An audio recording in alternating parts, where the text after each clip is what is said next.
I hadn't noticed him for weeks, maybe because I wasn't looking or maybe because I'd forgotten how to look at anything that wasn't already part of my routine. But the morning I finally saw him, really saw him, something shifted inside. Me so quietly I didn't realize until much later that it was the first real moment I'd felt awake in months. It was early, maybe 6:30, and I'd wrapped myself in the gray robe I always wore when Mark was away on business, which lately meant more days than not, and I carried my mug to the window just like always. Only this time I let the blinds tilt open, just enough to see the house across the street, and that's when I caught the movement. Steady, deliberate, rising and falling in smooth arcs. And for a few seconds I didn't even realize what I was watching, only that it was captivating in the way ordinary things become when someone does them with quiet focus. He was washing the windows on the second floor, his arms stretching upward with a squeegee that caught the morning light every time it swept down the glass, and the water trailed in long, shimmering lines like rainfall slowed to a ritual. And I stood there without breathing, my fingers tightening around the mug, not from the temperature, but because his steady movements pulled me out of routine and reminded me I was still a person with senses. I hadn't meant to stare. I hadn't even meant to pause. But there I was, caught in the smallness of the moment, watching this man I didn't know with a strange feeling stirred in me, like something familiar I hadn't noticed in a long time finally came into view, and I thought maybe he'd finish the pain and move on, and I could pretend it hadn't happened. But then he looked up. No warning, no flinch. Just a slow tilt of his head and eyes that found mine through 2 sheets of glass and a sliver of daylight, and I felt like someone had turned up the volume inside my chest. The thump of my heart so loud and sudden I instinctively took a step back from the window, nearly spilling the coffee down the front of my robe. And for a moment I stood completely still, as if the air itself was waiting to see what I'd do next.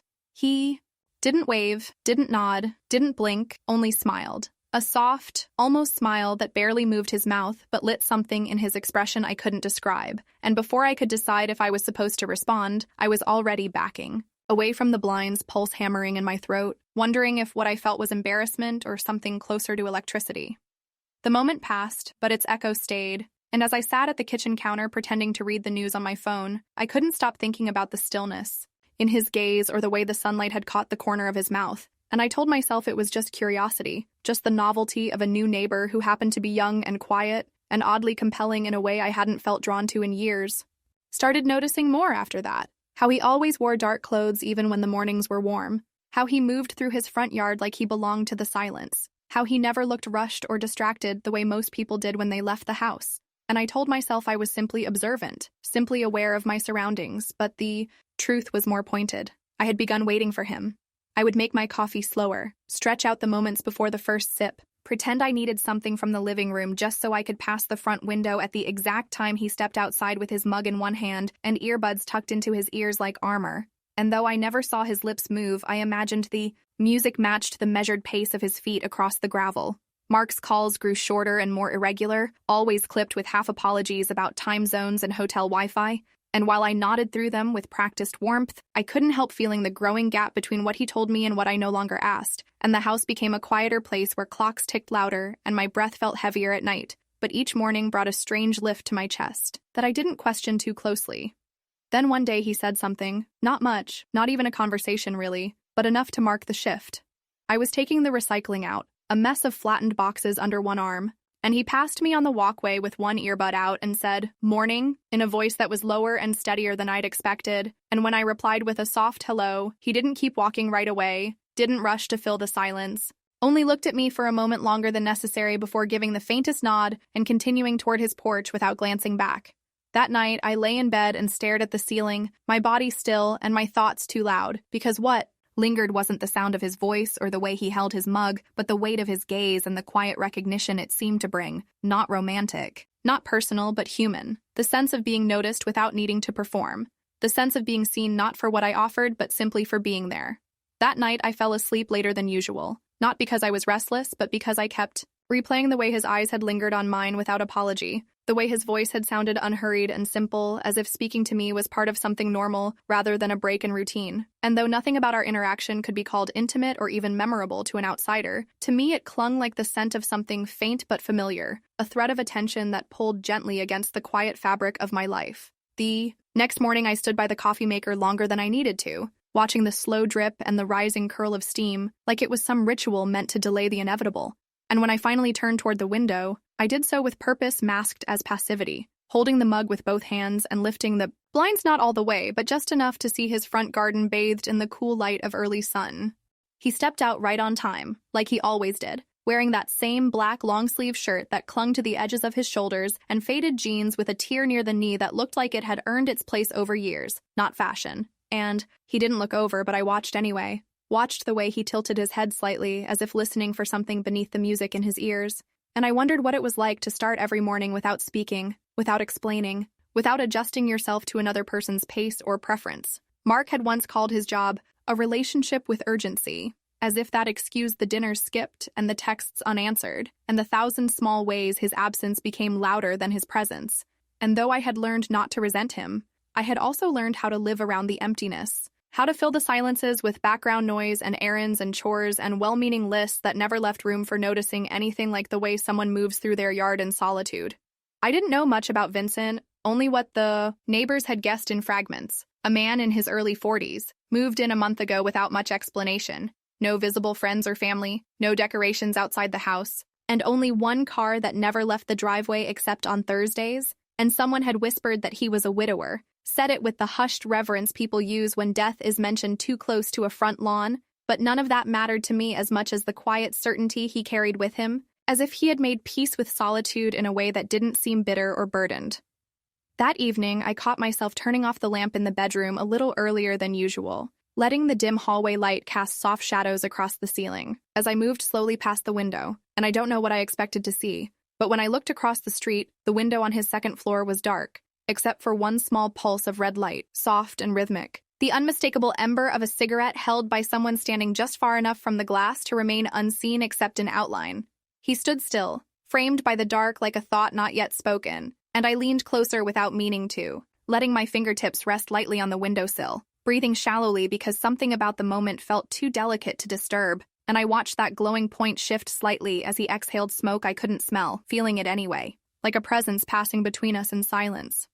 Later that night, I lay in bed with the sheets cool against my legs, and the weight of the ceiling pressing gently down, not with discomfort, but with a fullness that I couldn't name, and my breath came slower, not from exhaustion, but from something softer, something that made me want to stay awake just long enough to carry the moment into sleep without letting it fade too quickly. And the morning after that, when I walked to the post office to collect a package Mark had said would arrive while he was away, some new charger or document he'd forgotten in a rush, I found a box with no return address, no markings except for my name and handwriting I didn't recognize, and I hesitated a moment before tucking it under my arm and carrying it home like a secret I wasn't sure I wanted to open. Inside was no charger, no paperwork, no invoice or explanation, only a square of paper folded twice, and a sentence written in ink that looked slightly smudged at the edges like it had been touched too soon after writing. And though there was no signature, no name, no punctuation, I felt the words as surely as if they had been whispered against my neck. If you're watching, I'm watching too. And in that second, standing alone in my kitchen with the blind still half drawn and the coffee still untouched, I felt the tiniest flicker of something I hadn't allowed myself in years. Not danger, not even thrill. Just that raw, unmistakable sense that someone else saw me not as a wife or a role or a routine, but as a person with eyes worth meeting. That Thursday evening unfolded like the kind of day you don't expect to remember later. The sky a dull smear of orange and gray. The air thick with heat that clung to the skin no matter how many windows. You opened, and when Sam rushed into his office around 6 with a phone pressed to his ear and eyes already past me, I knew before he said a word that he wouldn't be staying late like he'd promised earlier that morning, because every time something was marked urgent, he disappeared like it was the universe itself calling and not just another meeting that would end with tired apologies and a bottle of flat soda in the fridge. He handed me the keys to the storage room with a distracted kind of trust, not looking me in the eye but saying, "Just make sure it's all locked up before you head out." And I nodded with the same practiced calm I always used around him, the one that made me feel both competent and invisible at the same time. Because after months of working together, I had learned how to keep things smooth and how to disappear when the door shut behind him. The hallway grew quieter with each tick of the clock, the echo of my own footsteps bouncing back like reminders that the world outside was still moving even if I felt suspended in a slow drip of repetition. And when I finally finished the checklists and secured the last lock on the back door, I walked to my car with the casual ease of someone expecting normal things to continue working, only to sit behind the wheel and hear the dull click of a dead battery instead of the comforting churn of the engine. I tried again, not out of hope, but reflex, the second attempt weaker than the first. and for a moment I sat completely still with my hands on the steering wheel and the silence pressing inward from all sides, because nothing breaks routine like the realization that your only way home has suddenly vanished and no one's around to notice. I could have called a tow truck or waited for Sam to return from whatever urgent thing had stolen him again, but the truth was that I didn't want to explain anything to anyone. Didn't want to pretend I was fine while listening to someone on the other end of the line offer solutions I'd already considered. So instead, I scrolled through my phone until I reached the name I hadn't saved under anything clever, just Dylan, plain and steady, because some people don't need a label when they've already carved out space in your mind. He picked up on the second ring with a voice that sounded like he'd been expecting the call. No surprise, no questions, just a pause, and then, "I'll be there in 10. Wait on the corner." And before I could respond, he hung up, leaving me with the soft electric glow of the screen and a strange awareness of my own heartbeat as I stepped away from the useless car and into the thickening dusk. When his truck pulled up, headlights low and engine humming like a slow question, I climbed in without speaking, settling into the worn seat that smelled faintly of pine and engine grease, and he didn't turn to look at me but reached forward to adjust the volume knob. On the dash, letting a soft instrumental track fill the cab with the kind of music that doesn't demand attention, but fills the silence with something almost tender. Neither of us spoke, not at the first stop sign or the second or the one after that, and the world outside blurred past in long stretches of golden shadow and faded billboards. And just when I began to expect that quiet to last the entire drive, something changed. A curve I didn't recognize, a road that angled away from town, and I turned slightly in my seat and said, "You missed the turn." Not accusing, not alarmed, just soft and certain. His hands stayed steady on the wheel, fingers loose, and he didn't glance over when he answered, only said, "I know," in a voice that held no hesitation, and before I could ask anything else, we were already past the place where asking would have made a difference, because the path had committed itself with the quiet certainty of someone who knew where they were going. We drove another 5 minutes in that same silence, the road narrowing and the streetlights thinning until we reached the edge of something that looked both forgotten and oddly intentional. A shallow clearing near a bluff overlooking what used to be an old quarry, now quiet and half-grown with weeds, with the distant outline of construction cranes leaning against the horizon like sleeping giants. And he pulled over without ceremony and cut the engine. He opened his door and stepped out first, not in a rush, but with the same calm he always carried like a second skin. And I followed slowly with one hand still gripping my phone in my pocket, like a tether. And though part of me wanted to ask why here, why now, I didn't say anything because the way he turned back and looked at me made the question feel unnecessary. He offered his hand, not as a demand or a promise, but as a gesture that carried no weight beyond the moment, and I placed mine in his without thinking. Not because I felt swept up in anything dramatic, but because something about the air and the light and the way the silence curved around us made it feel like the most natural thing I'd done all week. The rock where we sat wasn't smooth or comfortable, and the air wasn't warm enough to explain why I didn't pull my sleeves down or why I leaned back instead of forward. But something in the silence between us made stillness feel safer than words, and as I let my body settle into the uneven surface beside his, I noticed that our knees almost touched and our shoulders already did. The contact so still and unremarkable that I might have overlooked it, if not for the sudden clarity that settled inside me. He didn't look at me, and I didn't look at him. Not in the way people look when they want something, but in the way you avoid looking when you already feel too much. And for several minutes we stayed that way with only the occasional shift of wind brushing across our sleeves and the low hum of distant machines from the construction site that seemed farther than it probably was. Glanced at the sky once and noticed how the last line of daylight had slipped below the edge of the horizon like a secret being swallowed, and as the dark settled over us without apology I realized I wasn't afraid, not of the place or the quiet, or the man sitting next to me whose name had once meant nothing and now meant the feeling of not having to explain myself. He shifted slightly and rested his elbows on his knees, hands loose, fingers open, and when his right hand moved, not quickly, not searching, just gently, I felt the weight of it against my leg before I saw it, the light pressure of his fingers resting on the top of my knee with a calm that said this moment was neither invitation nor accident. And though my first instinct should have been to pull away, I didn't. I didn't move, didn't flinch, didn't breathe any faster than the quiet rhythm I had been holding onto since we arrived, because the contact was neither invasive nor urgent, just real, and in a life that had become full of measured responses and calculated answers, the simplicity of that touch felt like a truth I hadn't realized I was missing. I didn't reach for him, didn't lean into it, didn't escalate anything, because that wasn't what this was, not for either of us. And the longer we sat there, the heavier the silence became. Not uncomfortable, but dense, like it had taken shape between us and was, now resting in the air the way fog settles before dawn. Then the vibration of my phone in my jacket pocket broke the stillness with the sharpness of a dropped glass, and I looked down to see Sam's name on the screen glowing like a reminder that my life still had corners I hadn't stepped out of completely. I hesitated for less than a second, and then swiped to answer, lifting the phone to my ear while tilting slightly away without actually moving, and I heard his voice before I even registered the words. Calm, routine, a tone that expected me to be exactly where I said I would be. "Hey, I just got back," he said. "Everything good? You get home all right?" And in that moment, I could have told him the truth about the car, about the detour, about the quiet presence of his hand resting gently near mine, but instead, I let the lie fall from my lips as easily as my breath.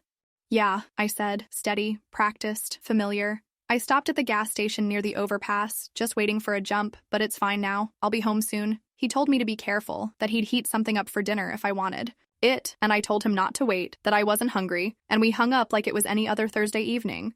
Like nothing had changed.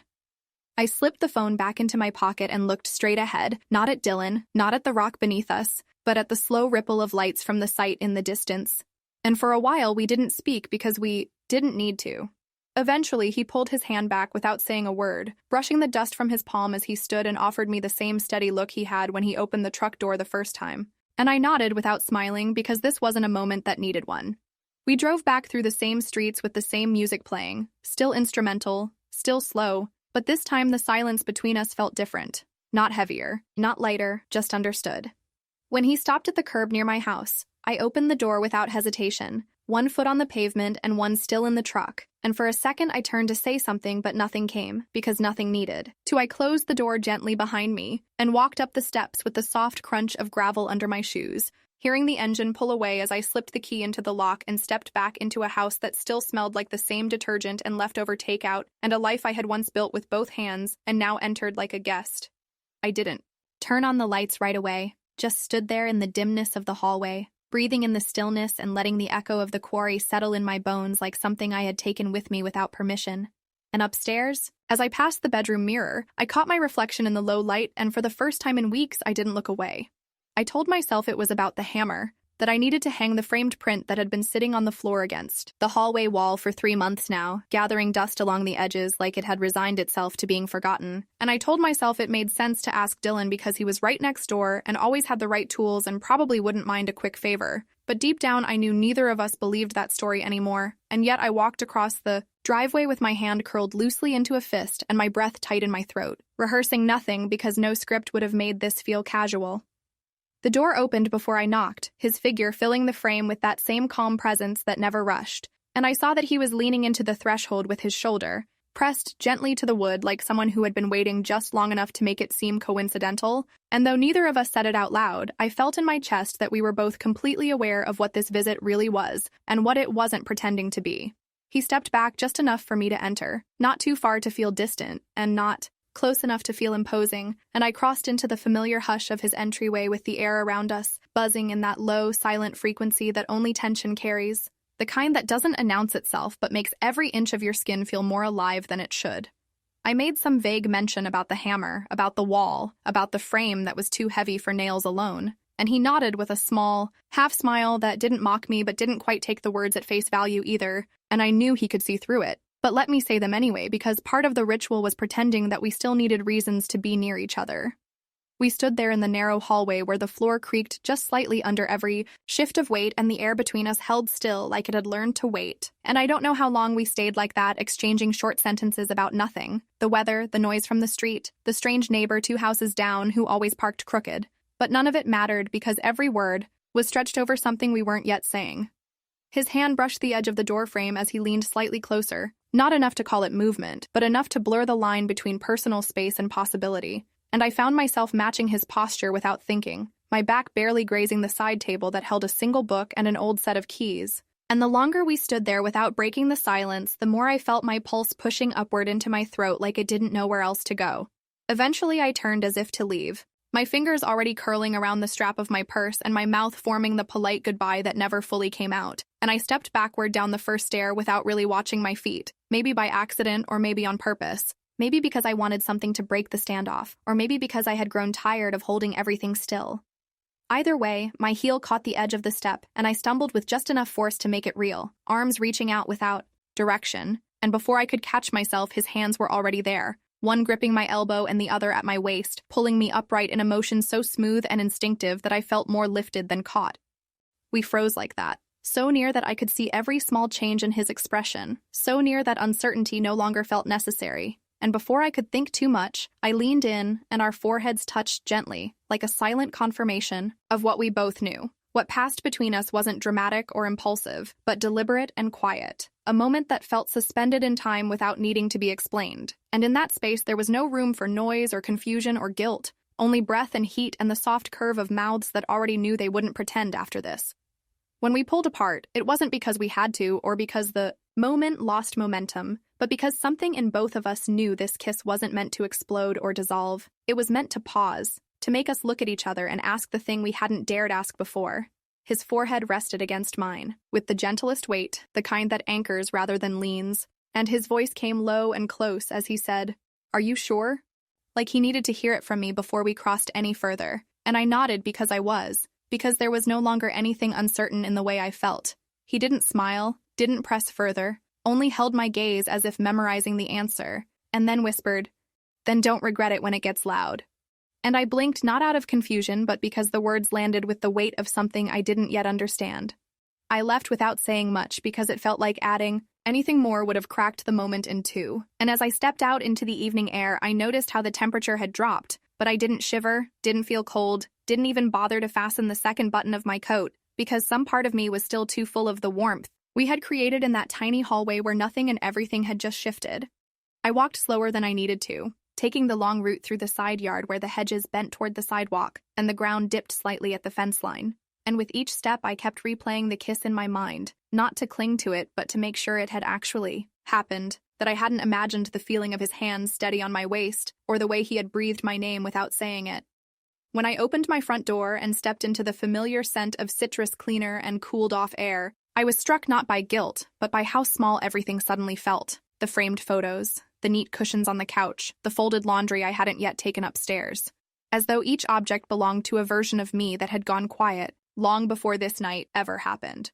The house was still and obedient like always, no creaks or hums or soft television murmurs from the other room, and I made my way to the kitchen in the dark without flipping the switch because I didn't want to see my own reflection in the microwave door or the glass of the oven. Didn't want to be reminded of how many nights I had stood in that very space trying to decide whether I felt lonely or just tired. I poured myself a glass of water with hands that still held the echo of his touch, and as I leaned against the counter sipping slowly, I noticed for the first time in a long time that I didn't feel like I was waiting for anything. Not a call, not a knock, not the sound of tires in the driveway, and the stillness didn't feel like absence. It felt like pause.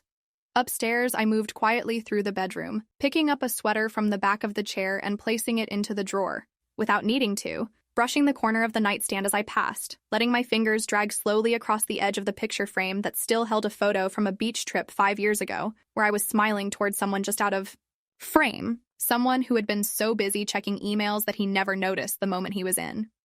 For the first time since Mark had left for his latest stretch of travel, I looked at that photo not with longing or obligation, but with a strange neutrality, like it had become a document of someone else's life that I had once touched but no longer lived in. And as I sat on the edge of the bed and pulled the blanket over my lap, I realized the heaviness I used to carry had gone missing, replaced by something quieter and far more dangerous: clarity. I lay back and closed my eyes not to sleep, but to feel the echo of breath between lips that had pressed gently and deliberately and without regret. And I let the memory settle in me quietly, not because I was hiding it, but because it felt personal in a way I hadn't experienced in years. At some point, I must have drifted into that in-between place where thought and dream start to blend. Because when I heard the sound, it didn't register right away. Not as real, not as alarming, just a small, dull click like a piece of furniture settling or a latch catching slightly in the wind, and I turned onto my side thinking it was nothing, until it came again, sharper, closer, deliberate. I sat up too quickly, the blanket falling into a twisted pile around my knees, and for a long moment, I listened with every part of my body, holding my breath as my eyes adjusted to the shadows stretching across the hallway, floor like long fingers reaching from behind the doorframe. The sound didn't repeat, but something in the air had shifted, a pressure, a presence, a faint wrongness that made my spine stiffen as I rose carefully from the bed and stepped barefoot into the hallway, my fingers brushing the wall not for balance but for reassurance. Walked slowly down the stairs, heart beating louder than my footsteps. And when I reached the bottom step and turned toward the front entry, I saw it. The door wasn't fully shut, not latched, not locked, just slightly ajar in a way that couldn't be explained by wind or forgetfulness, and the sliver of outside air coming through the crack felt colder than it should have been. I stood there for what felt like a full minute, trying to piece together whether I had closed it properly when I came home, whether the lock had turned, or whether I had only thought. It had, and as I reached forward to press it shut, the silence behind me grew so loud I could hear the ticking of the small clock above the bookshelf, the one Mark's mother had given us as a wedding gift, and which I now realized hadn't been working for weeks. I locked the door slowly, turned the bolt with deliberate care, and stood with my hand still on the knob as if waiting for something else to move, but nothing did. And when I finally walked back upstairs and slipped under the covers, I lay awake. For a long time listening to the quiet house and wondering if Dylan had meant more than he said when he whispered not to regret it when things got loud. The smell reached me before the sound did, drifting up the staircase and under the bedroom, door like a memory I hadn't invited, something warm and slightly bitter. The unmistakable scent of coffee brewed in the old machine that Mark insisted on using instead of the sleek silver one I'd bought last Christmas, and for a full 10 seconds, I lay there perfectly still with the blanket tucked under my chin and my heart doing something strange and unsteady in my chest, because my first thought wasn't that someone had broken in, but that someone had returned. Sat up too fast and the room tilted slightly, a mix of sleep and something closer to panic twisting in my stomach as I swung my legs over the edge of the bed and reached for my robe, fingers fumbling with the knot because my mind was already racing through possibilities that didn't make sense. Mark wasn't due home until tomorrow, his flight wasn't booked until the following night, his last message had been a short, client-bumped dinner, I'll call after, and I hadn't heard from him since. The hallway looked exactly as it had the night before, quiet and empty, the walls still holding the shadows of early morning light that leaked in through the blinds. But as I moved down the stairs, each step felt heavier than the last, like the air was resisting me, like the quiet house had been holding its breath, and was just now beginning to exhale. I reached the bottom landing and paused at the corner before turning into the kitchen, and there he was, standing at the counter in his worn blue button-up shirt, with the sleeves rolled halfway up and his wedding band catching the light as he stirred sugar into his cup, like nothing had happened, like no time had passed, like he belonged there and had never been gone. He looked up when he saw me and smiled, not wide or nervous, just his usual familiar grin, the one I used to read as affection before it started to feel more like habit, and he raised the mug slightly and said, "Surprised you, huh?" in the same voice he used when he came home with flowers that didn't match the vase or canceled a dinner reservation because the meeting ran long. I nodded because the words in my mouth weren't ready yet, and I stepped into the kitchen slowly, as if the floor might shift beneath me if I moved too fast, and I managed to say, "I thought you were coming tomorrow," though it came out softer than I intended, almost like a question I wasn't sure I wanted answered. He leaned back against the counter, casual, easy, like a man returning from a jog rather than a week-long trip across the country, and he said, "Wanted to surprise you. Meetings wrapped early, figured I'd take an earlier flight, you know how it is." And I tried to smile because that was the expected thing, but it didn't reach my eyes, and I saw the flicker of awareness in his face when he noticed. The silence between us was short but sharp, and he glanced toward the window and then back at me and asked, "Who cut the lawn?" "It looks like it's been reseeded," and I hesitated for just a fraction of a second too long before I answered, "Probably Dylan. I mentioned it looked patchy last week, and he offered," and I forced a shrug to make it sound like nothing at all. Mark's eyebrows rose just slightly, not enough to look suspicious, but enough to signal that he'd noticed the detail, and he sipped his coffee slowly, watching me over the rim of the mug like he was trying to figure out whether I was telling the truth or just close enough to it to be left alone. He didn't ask anything else, not about Dylan, not about the yard, not about why the sheets had been changed or why the porch light bulb had finally been replaced after 6 months of flickering, and I realized he was picking his battles the way people do when they already suspect something they don't want to confirm.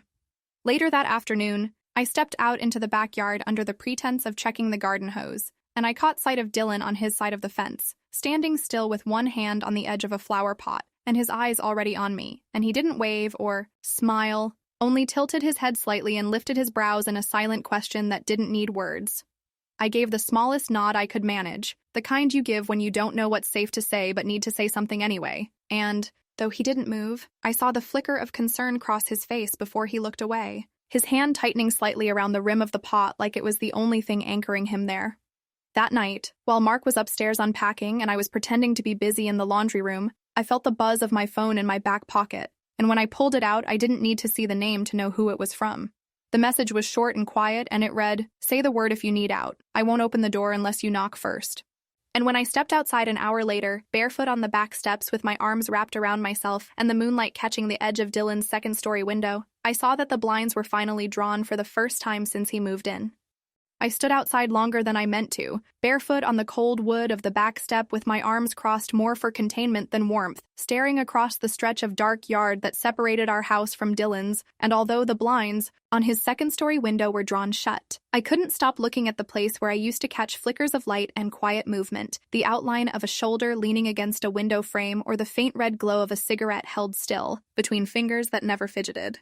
The house across the yard felt different now, not because it had changed, but because he had chosen to close it off, and the message on my phone still hovered in my chest like an unspoken sentence I hadn't yet decided how to answer, a line drawn so gently that it didn't feel like a boundary, until I reached the edge of it and realized I had no idea how to step past it without losing something I couldn't name. Inside, the house had settled into its old rhythm again, the one it used to have before the tension and the silence and the questions that lived behind Mark's eyes. And upstairs I could hear drawers opening and closing with the same practiced cadence he always used, as if unpacking a suitcase was a ritual he performed to reclaim space he'd abandoned without apology. When I finally came back in and moved through the hallway toward the kitchen, I saw that he'd left his shoes by the back door the way he always did, toes pointing slightly inward, the laces loose but not untied, and I felt something strange tug at me, not affection, not nostalgia, just the recognition of a pattern I no longer felt part of. He was sitting at the kitchen table with his laptop open and his phone beside it, scrolling through something that didn't matter, and when he looked up, he smiled in that practiced way I used to interpret as warmth before I realized it was more about performance than emotion, and he asked, "Everything okay out there?" Like he didn't already suspect the answer. I nodded too quickly and mumbled something about cool air and needing to clear my head, and he nodded like it made sense, like it matched whatever version of me he was choosing to believe that evening. And I wondered how many times I had answered him with the same lie in different wrapping, and how many times he had decided not to unwrap it.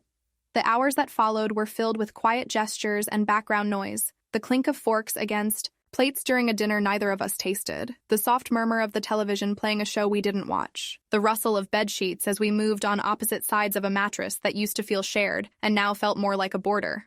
At some point after midnight, I opened my eyes and stared at the ceiling, listening to Mark's even breathing, and the distant hum of the refrigerator and the wind brushing softly against the side of the house, and for the first time I realized I wasn't afraid of being caught.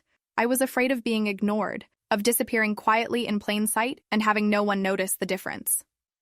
In the morning, Mark moved around the kitchen with familiar efficiency, pouring coffee and tapping his phone with one hand while the other stirred cream into his cup. And when I walked in, he looked up with a brightness that didn't reach his eyes and said, "I thought maybe we could take a drive later, go out to the lake for a bit, like we used to." I blinked slowly and nodded, not because I wanted to, but because refusing would have started a conversation I didn't know how to finish, and I smiled in the way you do when someone offers you something that used to feel like a gift, and now feels like a task, and I excused myself to the upstairs bathroom before the weight of it could settle in too deeply. As I passed the bedroom window, I glanced outside, instinctively, automatically, hoping maybe the blinds across the yard would be open again, but they weren't, and the absence of light behind them felt more final than it should have, more like a decision than a coincidence. And I stood there, with my hand on the curtain and my breath caught somewhere between throat and chest. Later that afternoon, when Mark stepped out to get gas before our drive, I walked down the hallway with my phone in hand and stared at the last message Dylan had sent. "Say the word if you need out. I won't open the door unless you knock first."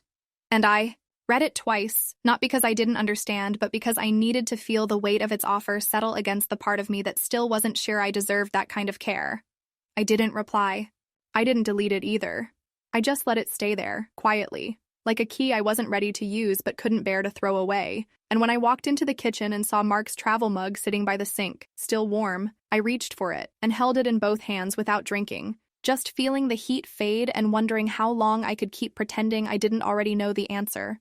The argument started with something small like most of them do, something as ordinary as a missing charger or a damp towel left draped across the foot of the bed, and I had walked into the room expecting only the kind of tension that fades after dinner, but instead what met me was a silence so tightly wound I could feel it before Mark even turned to speak, his mouth already shaped around a question he had been storing for days. He said my name once and then again, slower the second time, like He needed to be sure I heard it through the wall of distance that had built up between us, in the quiet accumulation of mornings passed without conversation, and evenings filled with only the glow of separate screens. And when I finally looked at him, I knew what was coming even before he asked it. "You're not here anymore," he said, not with rage, but with something heavier, something close to resignation. And I stood there with my arms crossed and my body angled toward the door like I was already halfway gone, and I waited to see if he would push it further or pull it back. He didn't raise his voice, didn't accuse, didn't throw names into the air like weapons, but instead he stood still with his hands in his pockets and asked, "Are you disappearing because of me, or is it because someone else noticed first?" And though he said it softly, it landed with the force of something sharp and unspoken, and I found myself staring at the carpet instead of answering. I could have lied. I could have said I was just tired, just distracted, just carrying too much from a job that was demanding more than it gave, but instead I met his gaze and said, "Maybe it's both," and the words didn't even surprise me because they had been sitting at the back of my throat for weeks, waiting to be chosen. He nodded once, slowly, as if confirming something he'd suspected but hadn't been ready to hear out loud, and then he sat on the edge of the bed and pressed his palms to his knees and said nothing more. And the stillness in the room was so complete that I could hear the tick of the bedroom clock we had stopped resetting 2 summers ago. I walked out without slamming the door, without throwing one last word over my shoulder like a grenade, and as I stepped outside and felt the late sun sting the tops of my shoulders, I realized I had no plan for what came next, only an instinct that told my feet where to go, even as my mind lagged behind trying to catch up. The street was quiet, in that way. Neighborhoods get in the hour before dinner when everyone is home but not yet moving, and I crossed the driveway, with my hand clenched around the strap of my purse and my pulse climbing steadily in my throat, and when I reached Dylan's front door, I didn't pause, didn't check my reflection in the glass, didn't hesitate. I knocked once, firmly, and before I even lowered my hand, the door opened. He stood there in jeans and a dark t-shirt, barefoot on the hardwood, and though his eyes looked tired, they didn't look surprised, as if he had known I would come, but hadn't dared hope it would be today. And he stepped aside without saying anything, letting me enter into the dim calm of his hallway where the light always felt softer than it should. The door clicked shut behind me, not loud but definite, and we stood there in the narrow space with the air pressing between us like something dense and familiar, and when I finally spoke, the words came out raw and unfinished. "I don't know where I'm going with this," I said. "I just know I can't stay where I've been." He didn't reach for me, and he didn't ask questions, just held my gaze with the same steady patience I had come to know too well, and then he said, "I know who you are when you're here." And I don't know if it was the words or the quiet way he said them that made my knees soften just slightly, but I nodded and stepped further inside before I could change my mind. We moved into the living room with the same rhythm we always fell into when we were near each other, a quiet choreography of closeness without collision, and I sat on the edge of the couch while he poured a glass of water and placed it on the table in front of me without speaking. And for a long moment we didn't move, because the weight of what had finally broken didn't need explanation yet. Then the doorbell rang. We both froze, not dramatically, not like a scene from a movie, but with the stillness of two people who already know what's on the other side of a door before it opens. And I watched Dylan take a step toward the entryway, with the slow control of someone walking through a minefield. And when he opened the door, I didn't need to hear the voice to recognize the silence that followed. Mark stood on the porch, not angry, not shouting, just holding his keys in one hand like he had planned to use them, but chose not to, and his eyes flicked past Dylan and landed on mine where I stood behind him in the hallway, not hiding but not offering explanation either, and for a long moment, none of us moved.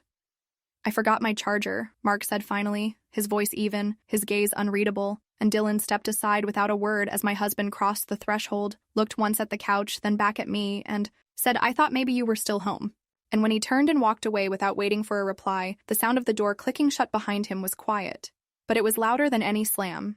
The door closed with the kind of softness that carried weight, the kind that made you feel its finality not because it slammed, but because it didn't need to, and I stood there in the echo of it with my breath lodged somewhere between my chest and throat, staring at the wood like it might open again, like he might turn around and ask the question he hadn't asked. But the hallway stayed still and the handle stayed quiet, and the moment settled into my bones before I could brace against it. Dylan didn't speak right away, and neither did I, because the silence that remained after Mark left wasn't empty. It was full of things we couldn't yet say, full of implications that had just become fact, full of a truth that wasn't hidden anymore, not to Mark and not to ourselves, and we both stood in it like people learning the shape of a room after the lights go out. When I finally moved, it wasn't dramatic or rushed or emotional, it was slow and certain, my feet shifting toward the couch like they already knew there was no going back. And I sat down, not because I was tired, but because I needed something solid beneath me, something unmoving to hold the weight that had finally dropped from the air and into my chest. Dylan sat across from me with his elbows resting on his knees and his hands clasped together, not leaning forward to reach me but not pulling away either. And for the first time since I met him, he looked unsure, not of me, but of what to do with what had just happened. How to offer comfort without suggesting a solution, how to give space without stepping back.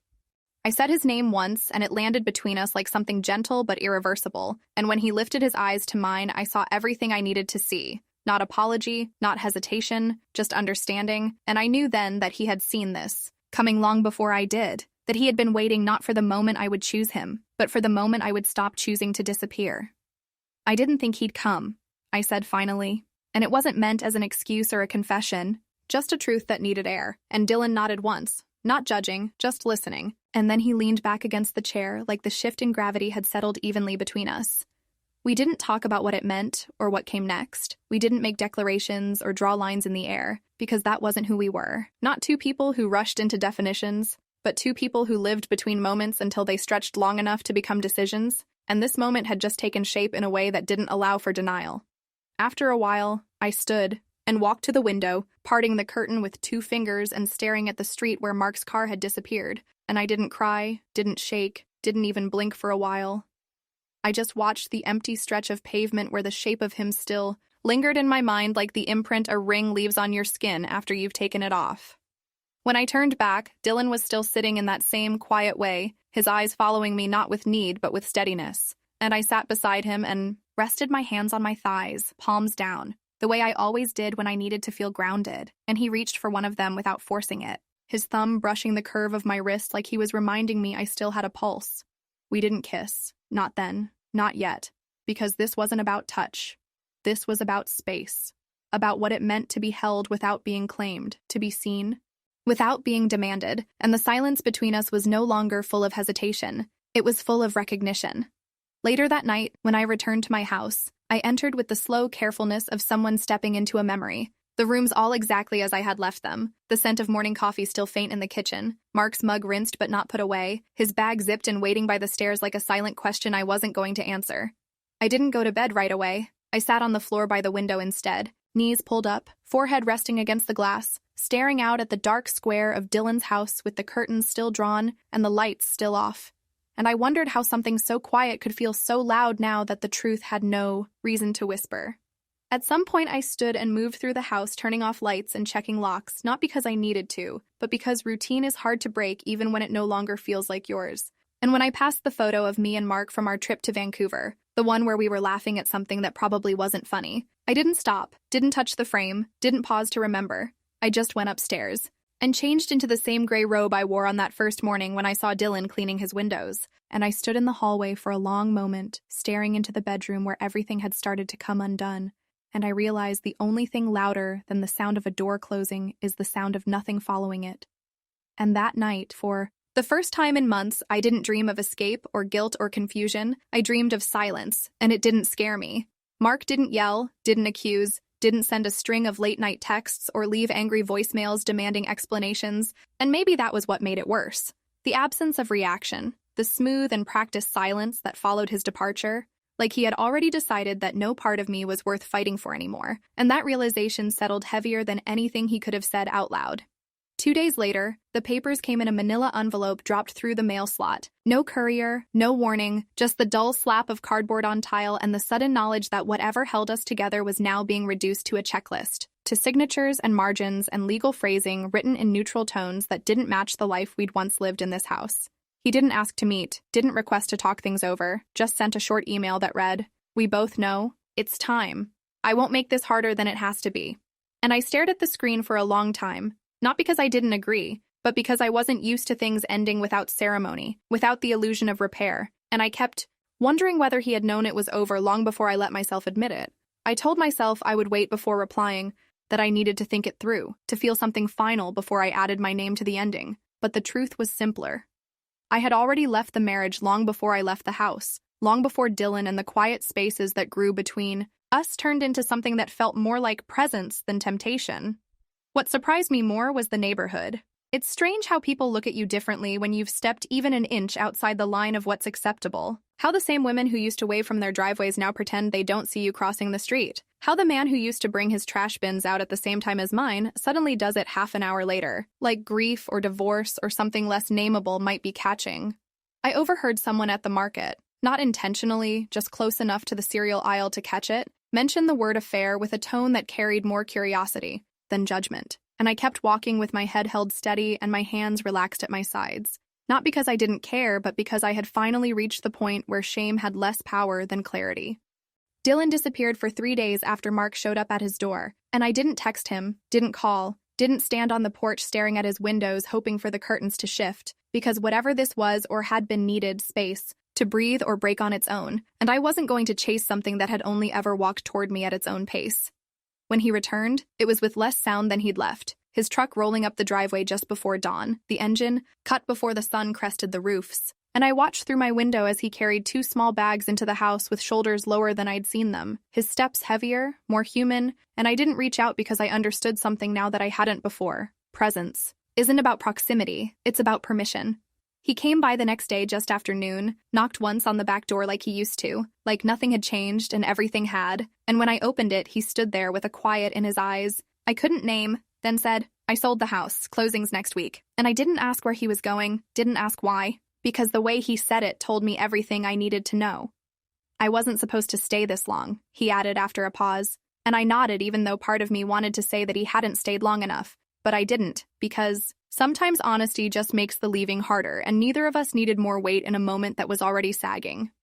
He looked past me into the kitchen like he was trying to memorize something small and insignificant, the color of the cabinets maybe, or the shape of the curtain that I had tied up unevenly. And then he turned back to me and said, "You know where I am if you ever want quiet." And that was it.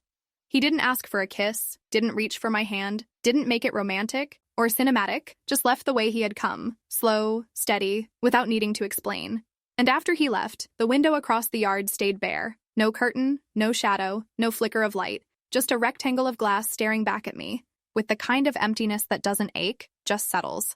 Now I wake up every morning and open all the blinds, not because I expect to see anyone on the other side, but because I've learned that hiding from light doesn't stop it from coming in. And sometimes I sit at the table with my coffee and stare into the space where Dylan's house used to feel alive. And I let myself miss the silence he used to bring with him. And the strangest part is that even though the windows are always open now, I never feel like I'm being watched, because what's gone isn't the man across the yard or the marriage that crumbled slowly between business trips. What's gone is the version of me who needed to be seen in order to feel real. Some afternoons, the light hits the floor in long, quiet stripes and stretches toward the hallway like it's trying to reach something that isn't there anymore, and I sit with my feet tucked under me and my back against the kitchen cabinets, just watching how the sun shifts across tile and how the dust floats in patterns that remind me of breath more than movement, and I think that maybe stillness isn't something to fear. Maybe it's just a different kind of music. There are days when I think about calling Dylan, not with an expectation or a plan, but just to hear the steadiness in his voice again, to feel that strange calm he always carried with him like a second coat. But I never do, not because I don't want to, but because I've started to understand that some people are meant to walk you to a doorway you were afraid to open, not to wait for you on the other side. The first week after he left, I walked past the empty house more times than I care to admit, slowing slightly as if the air might still remember him, as if I could catch the echo of his boots on the porch, or the rustle of blinds that had once stayed open just long enough to let me wonder whether he saw me too. And each time I told myself I wouldn't look, but I always did. It's strange how something so simple, a walk, a turn of a key, a man lifting a hand in quiet greeting, can split your life into before and after without warning, and I sometimes wonder if he knows what he gave me just by seeing me without asking me to be anything I wasn't already. Mark never came back to the house. He signed the papers without ceremony, sent the last of his things in a box with a typed inventory taped to the lid, and included a note that read, "I hope you find what you were missing. I don't think it was me, but I hope you find it." And I sat with that note in my lap for nearly an hour, not crying, not trembling, just letting it exist in the space between memory and release. And I thought about how long we'd spent trying to preserve something that had already stopped breathing, how many dinners we ate in silence, pretending it was the food that kept us from speaking. I packed away the wedding photos without telling myself it meant anything, just took them off the walls and placed them in a box I didn't seal, Because there's something respectful in not pretending you're ready to bury every version of who you once were. And I left the box in the back of the hall closet, not out of sight, just out of reach. I started noticing the quiet less and less. Not because the silence faded, but because it stopped feeling like absence. I painted the kitchen a color that made the light feel warmer. I bought new sheets that didn't hold the shape of two people lying apart. I rearranged the furniture in the living room so the couch no longer pointed toward where the television used to be.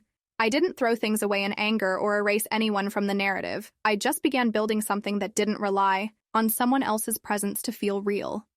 Sometimes, late at night, I open the front door and step onto the porch just to breathe in the dark, the scent of grass and asphalt and the quiet hum of the street, and I let my thoughts drift toward no one in particular. I remember the feeling of being seen and the thrill of discovery, but I don't chase it anymore, and I don't wait for it to return. Because what I've learned, what no one ever teaches you about endings, is that the hardest part isn't the moment someone leaves. It's the moment you realize you're still here, still standing, still waking up, still pouring coffee in a house that now only echoes with your own footsteps. And it's in that realization that you begin to understand that maybe you were never really looking to be rescued. Maybe you were just waiting for permission to come home to yourself. So now I leave the windows open, not for anyone else to look in, but because I no longer need to look out.